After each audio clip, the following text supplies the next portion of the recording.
This is 19-year-old Hollis Daniels. He just got arrested and has somehow managed to sneak a gun into jail. You have a family at home? Yep. How many kids? Pretty old? And this is where all hell breaks loose. The moment this happens, the entire police station goes into lockdown as officers scramble to make sense of the situation. They have no idea who did this and how something like this can even happen. Hollis, on the other hand, was by this time long gone and thought he was going to get away with it. But little did he know his heinous crime was being recorded every step of the way by hidden cameras. Now the chase was on to catch this cold-blooded teen killer. You know, it's funny. My mom called me and said, "Reed, are you okay? There's been a shooting, and they say it's you." And immediately then I knew I'm going to jail for the rest of my life. At around 1 a.m. on the 8th of October, Hollis Daniels got into an argument with his friends. Allegedly, Hollis had stolen his friend Leo's gun and at one point even threatened him with it. As Hollis left the house that evening, Leo called the police telling them exactly what happened, and Hollis was pulled over at around 1:30 a.m. Had the traffic stop you're about to see ended even slightly differently, Officer Floyd East Jr. might still be alive to this day.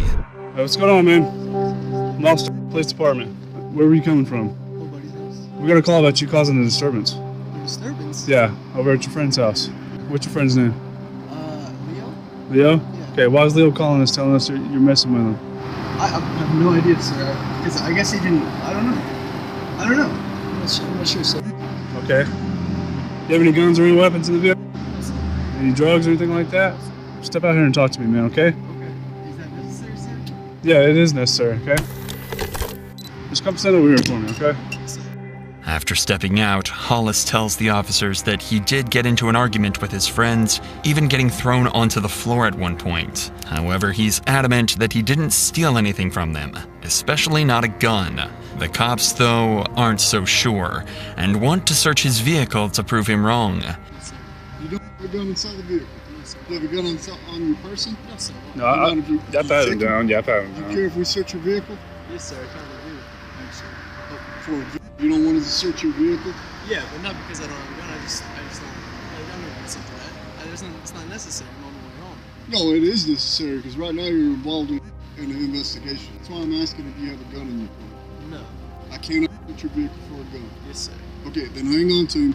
I'm gonna go there and see what's going on that side, and I'll be back over here. So, might as well just put him in the back of the vehicle. Okay.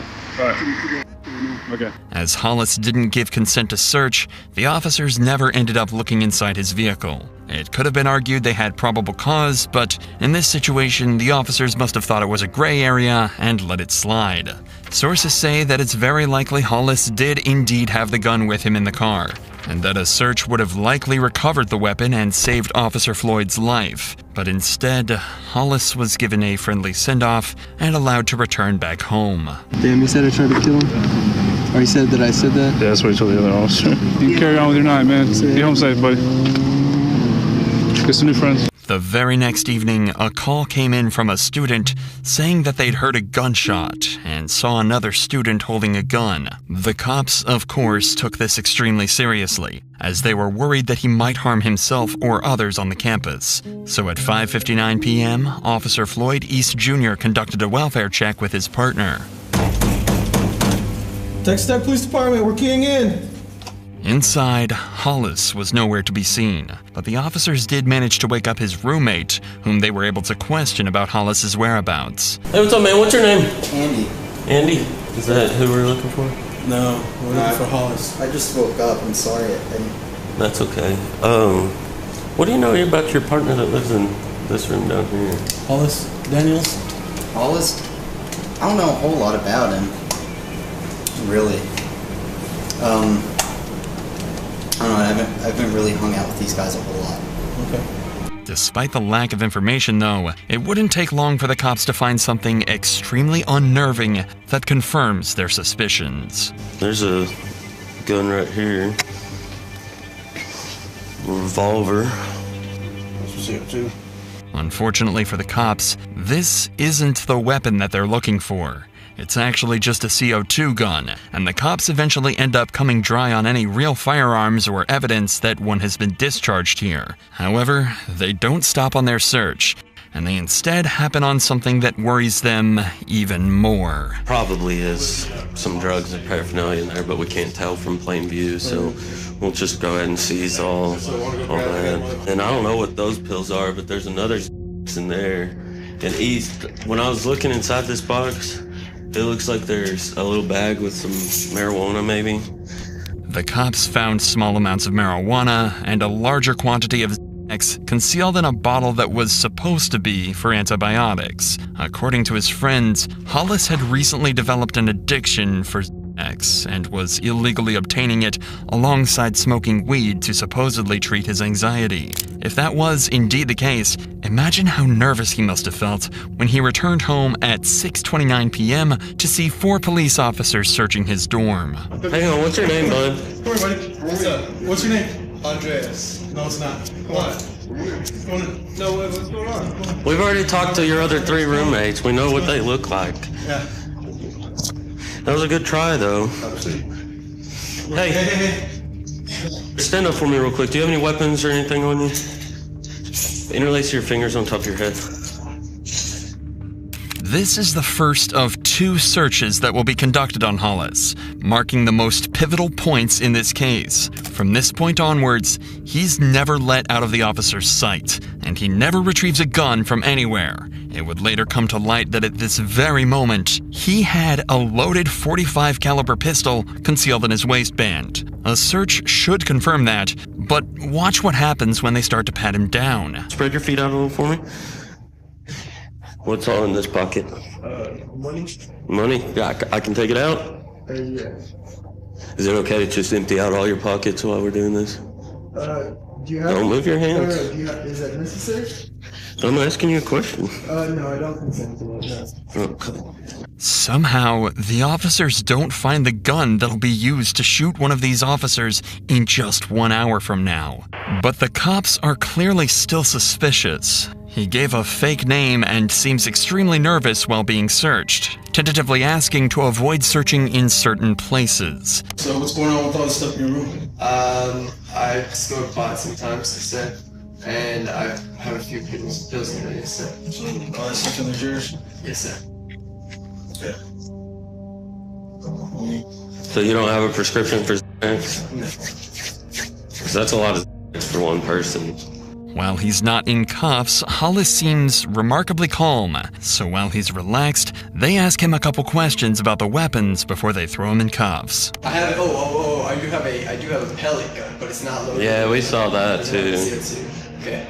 Well, What do you use the CO2 gun for? Honestly, I haven't even loaded it down here. Back home, we used to just shoot squirrels and stuff. I thought it'd be kind of fun, but then I realized I got here, there's not many squirrels here, you know what I'm saying? Then we also got a report of a gunshot. There was no gunshot. In here? That's what we're told. By who? Somebody that heard it. So yeah. Oh, no, yeah, I wasn't even here last night. I was over at my buddy, 28th Street. What time did the shot go off? Because if you look up the police reports from Officer, what's his name? It was Duckworth, Officer Duckworth. We went through this whole thing. Did he write you a ticket or He anything? didn't write me a ticket. He let me go because the whole situation was they thought that I stole their gun, and so then they went and searched my car. You can look and I see you can look at his what time he pulled me over, and I bet that whatever time the gunshot was reported won't actually, because that wasn't. When the cops checked the reports, it turned out he was telling the truth, and the body cam from last night's traffic stop backs this story up. At this point, the cops could start to connect the dots. A kid accused of stealing a gun is now being accused of shooting it at university. It could definitely be assumed that something's gone overlooked. Either way, Hollis has been found in possession of multiple illegal drugs, so the cops finally decide to arrest him. What's the bond and stuff, you know? I don't know. We'll have to. It all depends on the weight and how much of the pills there are to kind of determine the. The cops then start a second pat-down, one that Hollis remembers vividly. He says he felt the officer check just millimeters away from the weapon, but somehow never finding it. Hollis was then escorted from his dorm into a squad car, where Officer Floyd tragically missed another opportunity to stop what happened to him in just 50 minutes. As Hollis sits down in the patrol car, Officer Floyd hears a strange noise. I'll be transporting 1-1 male. What was that big thump? Oh, my handcuffs. That noise wasn't his handcuffs at all. It was actually the sound of his gun falling down the leg of his pants and hitting the floor. As well as lying through his teeth, he was even able to reach down and fully conceal the gun back in his pants before finishing his journey to the Texas Tech PD. When they arrived, a 30-minute countdown full of tragic and negligent mistakes would begin to take place. At 12 minutes past 7, one of the officers says that if Hollis continues to cooperate, they'll remove his handcuffs. If you cooperate with me, we'll go ahead and pull these cuffs off a little bit, okay? And 2 minutes later, at 14 minutes past, the officers make good on their promise and take his handcuffs off. 90 seconds later, Hollis and Officer Floyd enter a room to run through some paperwork and are left alone. There is no footage of another search taking place before or after they entered this room together. At 7:44 p.m., Hollis asks Officer Floyd 3 questions. You have a family at home? Yep. And the kids. Pretty old. It's unclear why he chose to ask these questions. There was no incentive, and all it did was make him look like a complete and total psychopath. Like he wanted him to know the damage that he was about to cause and the lives that he was about to ruin. 4 seconds pass before he reaches into his sock and takes a deep breath. The shot echoed through the station, alerting officers nearby. By the time they arrived, Floyd was already dead, and Hollis was nowhere to be seen. Assuming Floyd's body cam to be the only camera in the room, he grabbed it and fled, with no idea that the entire incident had been recorded on this hidden surveillance camera. Despite the suspect being gone, cops knew there could only be one suspect, and they immediately placed the campus on lockdown and began a 2-hour-long manhunt for an armed teen killer. 658, the PD is not secure. Got an officer down and shot in our briefing room. We don't know where the suspect went. He's about a 19-year-old white male, skinny. What's he wearing? Blue jeans, believe a light-colored t-shirt. He had mud on his jeans from the knees down. Blue jeans and a white t-shirt? Yeah, and he's got facial hair. Can you relay the information one more time? Yeah. To our sergeant so we can get all the perimeter units clear on what we're looking for. What's his last name? Daniels. Daniel's last name, first name Hollis. After securing the area, detailing a full and proper description of Hollis, and searching the campus for a total of 90 minutes, Hollis was eventually found and apprehended without further injury.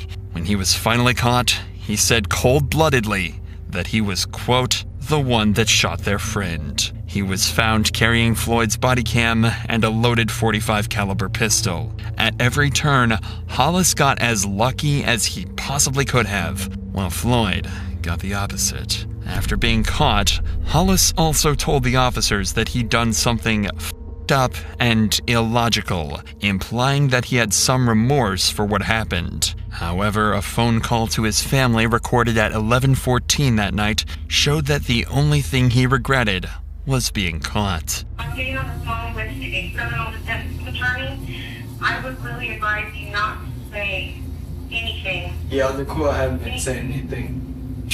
Huh? I haven't been saying anything really. Okay. But there's pretty solid proof against me, and it's the problem. I know that, Reed, and I know that you think that doesn't matter, but I'm telling you, it's just, no. I don't. You know me, Carrie. You know me. I'm not gonna say. I supported someone who assaulted me yesterday. I said no, he didn't even assault me. You know me. I'm not gonna say anything that would jeopardize that. I'm just saying, it's just, I love you, and you'll get through this.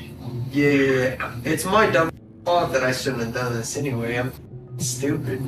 Hollis's demeanor in this call is, frankly, terrifying. It's almost as if he's talking to his family about the drug charge and not the first-degree murder charge. And the biggest issue on his mind seems to be being kicked out of school. This may be a little more extreme. I think that they're probably going to kick me out of Texas Tech High School. And I think that they're... Huh?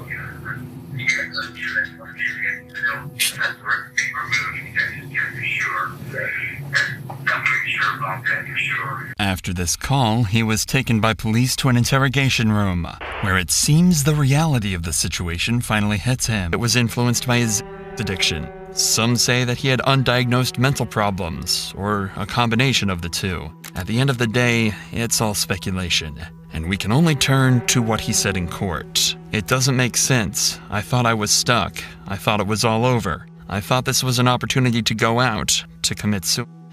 There was no rational line of thought that I had. He also told the court that he wanted to go out with a bang, and that he asked Floyd about his family because he wanted them to be the last thing that he thought about. It seems as though Hollis panicked. He was scared about the consequences of the drug charges, and was influenced by drugs, mental issues, or something else to take the absolute worst route possible.